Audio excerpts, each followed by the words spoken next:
Meni otam dunyodagi eng kuchli mavjudot. Yujiro Hanma. Bir kun kelib meni o'g'lim Hanma Baki menga qarshi jang qiladi. Va o'shanda meni o'g'lim butun dunyoga Yujiro Hanmadan ham kuchliroq inson borligini isbotlab qo'yadi. Ushbu animening to'liq nomi Jangchi Baki. Animedagi bosh qahramon Hanma Baki ismli yosh yigit 18 yil umrini jang san'ati va mashqlarga bag'ishlaydi. Bu yo'lda u dunyodagi eng kuchli jang san'ati ustalari bilan birma-bir jang qilib chiqadi. Maqsad faqat bitta: yer yuzidagi eng kuchli inson Yujiro Hanmani mag'lub etish. Lekin taqdir taqozosi bilan Yujiro Hanma va Baki Hanma ota va o'g'il bo'lishadi.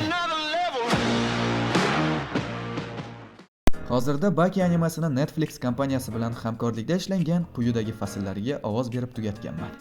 Jangchi Baki Raytai turniri, Jangchi Baki qamoqdagi yirtqichlar, Jangchi Bakining eng zo'r va hayajonli fasllaridan hisoblangan Pickle ibtidoiy inson fasli, shuningdek Bakining kulminatsion fasli hisoblangan Baki Yujiroga qarshi fasli. Boshqa chidab tura olmayman, Rats. Bilasanmi, Ratsu? Men Yura davridan kelgan bu yovvoyini burnini yerga ishqab qo'ymoqchiman. Attiga 10 ming so'm evaziga siz Jangchi Bakini 60 dan oshiq qismini o'zbek tilida meni kanalimda tomosha qilishingiz mumkin.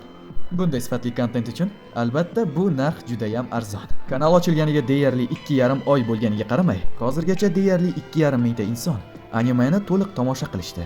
Va ishonch bilan ayta olamanki, hozirgacha dublyaj sifatiga birorta ham e'tiroz bo'lgani yo'q. Agar obuna bo'la olmasangiz, iltimos qilardim, hurmatni saqlang. Men negativ so'z emas, mehnatni qadrlaydigan obunachilarni hurmat qilaman. Baki animasini tomosha qilmoqchi bo'lgan barchani Telegram kanalimga taklif etaman.